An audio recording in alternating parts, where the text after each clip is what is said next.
Viewers, अगर आपको हमारी वीडियोस पसंद आती हैं और आप इस तरह की और वीडियोस देखना चाहते हैं तो हमें ज्यादा से ज्यादा सपोर्ट करिए, जिसके लिए हमारे चैनल को सब्सक्राइब करना और इस वीडियो को लाइक करना मत भूलिएगा। मूवी की शुरुआत एक लड़की नोरा के माउंटेन क्लाइंब करने से होती है, जो अपने फादर टाइडमैन के साथ एक माउंटेन के पीक पे जाके बैठ जाती है। उसके फादर उसे फैंटेसीज पे यकीन रखने को कहते हैं, क्योंकि उनके हिसाब से इन फैंटेसी स्टोरीज में भी कहीं न कहीं सच छुपा होता है। जिसके बाद नोरा अपनी पसंदीदा ट्रोल्स की स्टोरी याद करने लगती है, जिसके हिसाब से उनके सामने वाले माउंटेन में लोगों ने ट्रोल्स को कैद कर दिया था और वो आज भी वहीं कहीं है, और दिल की नजर से देखने पर उसे माउंटेन्स में ट्रोल्स की शक्ल नजर आने लगती है। ये सीन यहीं कट हो जाता है। नेक्स्ट हमें कुछ साल बाद का सीन दिखाया जाता है, जहाँ नोरा अब एक फॉसिल स्पेशलिस्ट बन चुकी है और अपनी टीम के साथ डायनासोर्स की हड्डियां ढूंढने के प्रोजेक्ट पे काम कर रही है। जैसे ही इन लोगों की उम्मीद टूटना शुरू होती है, नोरा को फाइनली जमीन के अंदर कुछ मिल जाता है, जिस पर इन लोगों की खुशी की इंतहा नहीं रहती। फिर सीन्स डॉवरे माउंटेन पे शिफ्ट होते हैं, जहाँ लोग गवर्नमेंट के माउंटेन्स को तोड़ के रास्ता बनाने पे प्रोटेस्ट करते नजर आते हैं, पर वर्कर्स अपना काम नहीं रोकते और माउंटेन्स को तोड़ने के लिए ब्लास्ट कर देते हैं। जब ब्लास्ट के बाद वो लोग केव के अंदर जाते हैं तो अजीब आवाजों और हलचल से डर के बाहर की तरफ भागते हैं, लेकिन पत्थरों और मिट्टी की सैलाब में फंस के अपनी जान से हाथ धो बैठते हैं। इसके बाद ओस्लो का आर्मी हेडक्वार्टर्स दिखाया जाता है, जहां माउंटेन्स में होने वाली हलचल की खबर पहुंच जाती है और वो लोग हेलीकॉप्टर्स वहां मदद के लिए भेज देते हैं। साथ ही साथ सिचुएशन परेशान कुन होने की वजह से प्राइम मिनिस्टर को भी न्यूज पहुंचा देते हैं। उन्हें पिक्चर्स में कुछ फुटप्रिंट्स नजर आते हैं, पर वो इतने बड़े साइज के थे कि कोई उन्हें फुटप्रिंट्स मानने को तैयार ही नहीं था। इसलिए किसी स्पेशलिस्ट को बुलवाने का फैसला हो जाता है, जो और कोई नहीं बल्कि नोरा थी।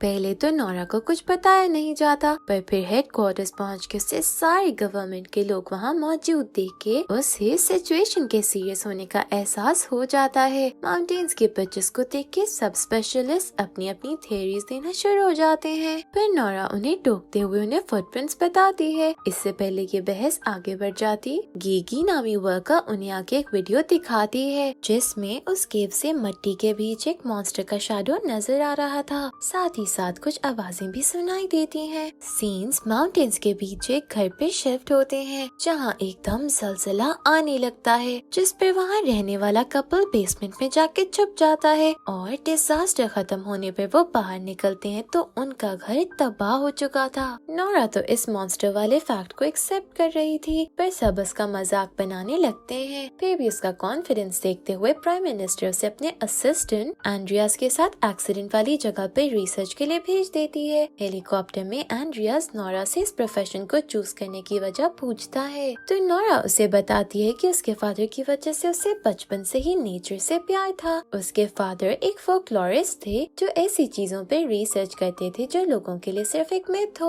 इन्हीं रिसर्चेस में वो इतने आगे निकल गए कि लोगों ने उन्हें पागल कहना शुरू कर दिया, पर फिर भी वो कहते थे कि किसी चीज को देखने के लिए उस पे यकीन होना जरूरी है, जो पहले तो नोरा भी मानती थी, पर जैसे जैसे वो बड़ी हुई उसने भी यकीन करना छोड़ दिया। एक्सीडेंट वाली जगह पे पहुंच के ये दोनों कैप्टन क्रिस से मिलते हैं, जो इन्हें बताता है कि वो जो भी चीज थी साउथ से आई और इस वैली से होते हुए एक स्टॉप पे जाके रुक गई। उसके बाद से उसका कुछ पता नहीं है। फिर जिस कपल का घर तबाह हुआ वो नोरा को बताते हुए कि उन्होंने उस चीज को तो नहीं देखा, पर वो माउंटेन की तरह बड़ी थी, जो सब तबाह करके हवा में गायब हो गई। मजीद ये कि उन्होंने आवाज सुनी जो खौफनाक से ज्यादा दर्द से भरी हुई थी। नोरा को उस फुटप्रिंट की इन्वेस्टिगेशन करते हुए अजीब सी स्मेल महसूस होती है, जो उसके हिसाब से हाइपर नेचर की थी। फिर वो लोग उस जगह को चेक करने पहुंच जाते हैं, जहाँ ये चीज जाकर रुक गई थी। नोरा को ना चाहते हुए भी कुछ एहसास हो रहा होता है,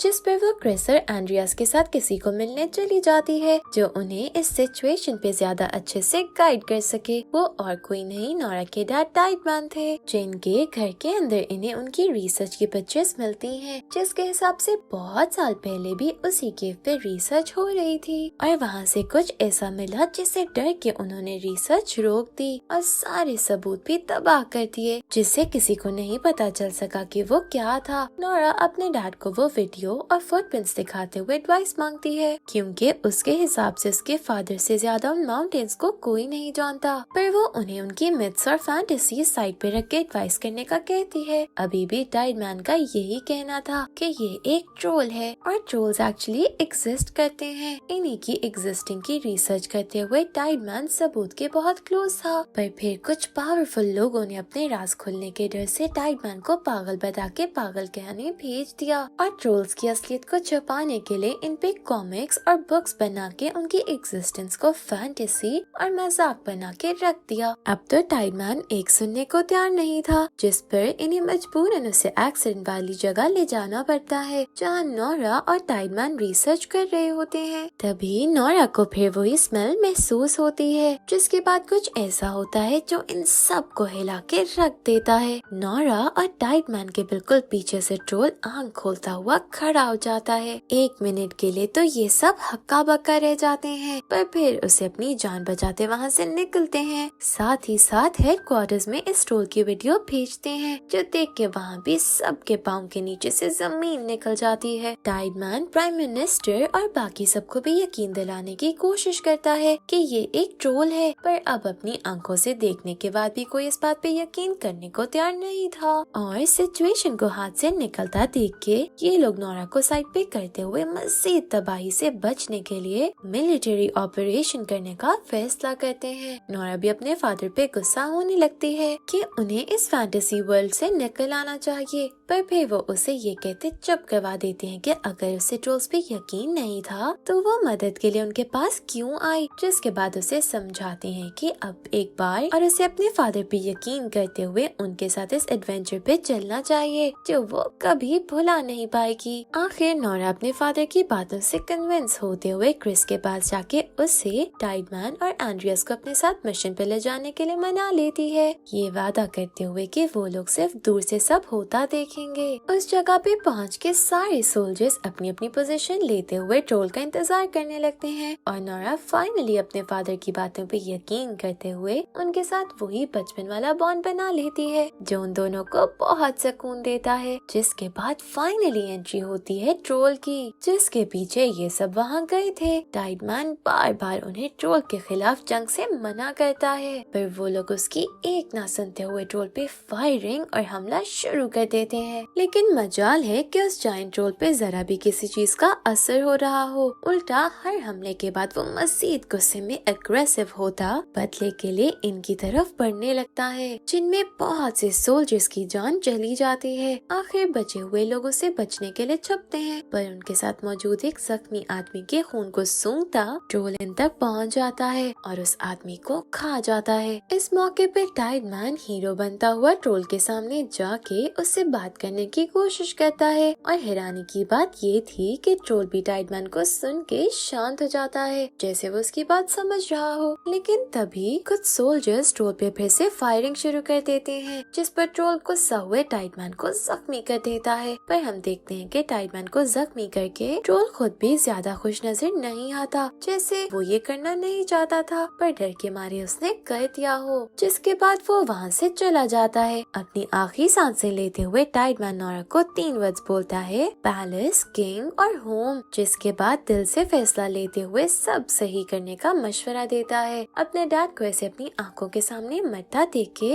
नोरा बहुत रोती है और ये एक बहुत ही इमोशनल सीन होता है। जिसके बाद नोरा अपने डैड की रिसर्च जमा करके उस पे काम करने लगती है। अगले दिन क्रिस उसे आके बताता है कि वो ट्रोल अब एक बड़ी वाली की तरफ बढ़ रहा है, जिस पर इन्हें अब एयर से उस पे हमला करने के ऑर्डर्स हैं। लेकिन नोरा का कहना था इससे भी कोई फायदा नहीं होगा। जिसके बाद वो और एंड्रियास ट्रोल्स के ऊपर हर तरह की मिथ और स्टोरी को याद करने लगते हैं और इन्हें याद आता है कि ट्रोल्स को बेल्स की आवाज बिल्कुल पसंद नहीं थी। इस थ्योरी के साथ ये दोनों अपने सीनियर से बात करने जाते हैं, जहाँ क्रिस्पिन का साथ देता है क्योंकि उनका ये दुश्मन उन्होंने पहले कभी नहीं देखा और उस पे किसी भी वेपन का कोई असर नहीं हो रहा। इससे उसके हिसाब से अब उन्हें कुछ और सोचना होगा। जिस पर प्राइम मिनिस्टर सिक्योरिटी हेड के खिलाफ जाते हुए उन्हें उनका ये मिशन करने को कहती है। सीन्स ट्रोल पे शिफ्ट होते हैं, जो साउथ में एक अम्यूजमेंट पार्क की तरफ बढ़ता है, जहाँ से आता देख के लोगों में हलचल मच जाती है और वो अपनी जान बचाने के लिए भागने लगते हैं। तभी नोरा और उसकी टीम हेलीकॉप्टर पे बड़ी बड़ी बेल्स के साथ ट्रोल के पास पहुंचते हैं, जो बेल की आवाज सुन के सच में तंग होने लगता है, जिस पर ये लोग उसके मजीद पास जाते हैं। पर गुस्से में आते हुए ट्रोल एक एक करता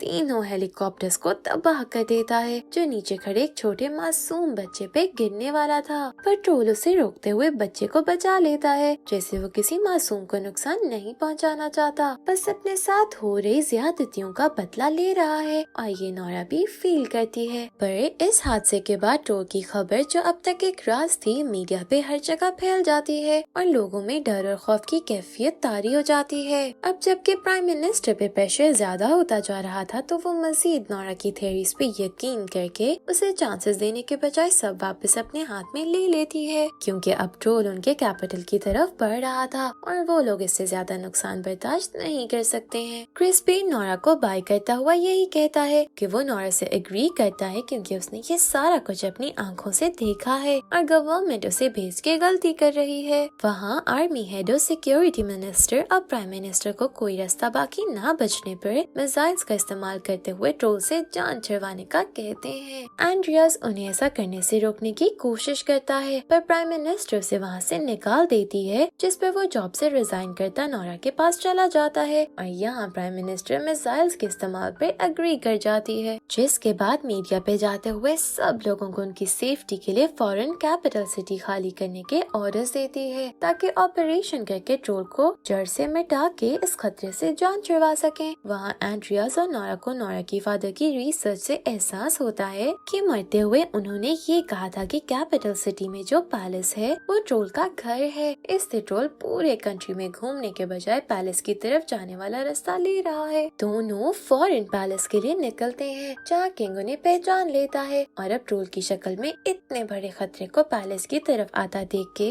नोरा से माफी मांगता है कि उसकी वजह से नोरा के फादर को पागल खाने जाना पड़ा, क्योंकि उसे उनकी रिसर्च से खतरा था। जिसके बाद पैलेस से निकलती सुरंग दिखता है, जहाँ ट्रोल की फैमिली की डेड बॉडीज थी। ये ट्रोल अपनी काइंड का किंग है, जिसकी फैमिली को इंसानों ने बेरहमी से मार के यहाँ बंद कर दिया, जबकि उसे माउंटेन्स में ले जाके कैद करते हुए मरने के लिए छोड़ दिया। अब वो बस अपनी फैमिली को देखने के लिए यहाँ आ रहा है। अब अपनी गलती को सुधारने के लिए किंग नोरा की हर तरह से मदद करने को तैयार था। वहाँ ट्रोल को कैपिटल की तरफ आता देख के सोल्जर्स उस पे फायरिंग कर देते हैं, जिसका एक बार फिर कोई फायदा नहीं होता। नोरा को एक आइडिया आता है, जिसमें वो क्रिस को कॉल करके साथ देने का कहती है और वो मान जाता है। वहाँ जब इन्हें गीगी मिसाइल्स का बताती है, तो एंड्रियास उसे सिस्टम को हैक करके ब्लास्ट रुकवाने का कहता है, ताकि इन्हें अपना प्लान पूरा करने के लिए टाइम मिल सके, और वो ऐसा करने में कामयाब हो जाती है। जिसके बाद वो प्लानिंग के हिसाब से एंड्रियास के साथ किंग से मिली गाड़ी पे ट्रोल की तरफ बढ़ती है, जिसके उनके सामने आने पर वो गाड़ी के पीछे रखे उसकी फैमिली मेंबर का स्कल पर्दे से निकाल के उसे दिखाते हुए गुस्सा दिला के अपने पीछे आने पर मजबूर कर देती है, ताकि उसे खुली जगह पे ले जा सके। सीन्स क्रिस पे शिफ्ट होते हैं, जो अपने फेलो सोल्जर्स को अपने साथ मिलाते हुए नोरा के बताए हुए सारे सामान को वहाँ जमा कर लेता है। यहाँ नोरा और एंड्रियास अपनी जान पे खेलते हुए एक बहुत ही एडवेंचरस तरीके से ट्रोल को उस ग्राउंड तक ले जाने में कामयाब हो जाते हैं, जहाँ वो जैसे इनकी गाड़ी को तबाह करने लगता है, तो दोनों अपनी जान बचाते गाड़ी से छलांग लगा देते हैं। क्रिस और उसके साथी ट्रोल के उनके बिछाए हुए जाल के बीचों बीच आते हुए यूवी लाइट्स ऑन कर देते हैं, जिसे ट्रोल बर्दाश्त नहीं कर पाता और जख्मी होने लगता है। वहाँ हेडक्वार्टर्स में सिक्योरिटी मिनिस्टर गीगी की हैकिंग पकड़ के सब सही करता ब्लास्ट के ऑर्डर्स देता है, पर ट्रोल के साथ लोगों को वहाँ देख के वो लोग ब्लास्ट रोकने के ऑर्डर्स देते हैं, जिसे वो नहीं मानता, तो गीगी हिम्मत दिखाते हुए उसे पंच करती चुप करवा देती है। जिसके बाद ये लोग लाइव नोरा के प्लान को सक्सेसफुल होता देखते हैं। फिर नोरा को ट्रोल को ऐसे मौत देते अच्छा नहीं लगता, जिस पर वो लाइट्स बंद कर देती है और अपने फादर की तरफ उससे बात करते हुए वापस माउंटेन्स की तरफ जाने का कहती है, ताकि वो और ह्यूमंस दोनों सेफ रह सकें। एक बार फिर ऐसा लगता है कि वो उसकी बात समझ रहा है, पर तभी सुबह हो जाती है और सूरज की सीधी रोशनी ट्रोल पे पड़ने पर वो वापस स्टोन में बदल के वहीं गिरते हुए मर जाता है, जिस पर इनका काम भी आसान हो जाता है और इन लोगों पे किसी मासूम की मौत का इल्जाम भी नहीं आता। नेक्स्ट डे आके प्राइम मिनिस्टर नोरा एंड्रियास और क्रिस को उनकी बहादुरी की तारीफ करती है, जिनकी वजह से उनकी कंट्री इतने बड़े खतरे से बच गई। एंड्रियास और नोरा वहाँ वहाँ से निकल रहे होते हैं। तो एंड्रियास नोरा से कहता है कि अगर ट्रोल सच में एग्जिस्ट करते हैं तो मतलब दुनिया में और भी ट्रोल मौजूद है, जिस पर नोरा एक इविल स्माइल देती है और हम अंदाजा लगा सकते हैं कि अब वो ट्रोल्स की मजीद एग्जिस्टेंस पे रिसर्च करने वाली है। इसी के साथ ये मूवी यहीं एंड हो जाती है, पर हमें ये लेसन देती है कि कोई भी क्रीचर इंसानों के लिए तब तक खतरा नहीं है जब तक इंसान खुद उनसे पंगा ना ले। इसलिए हमें ज्यादा नेचर के खिलाफ नहीं जाना चाहिए। Thank you for watching.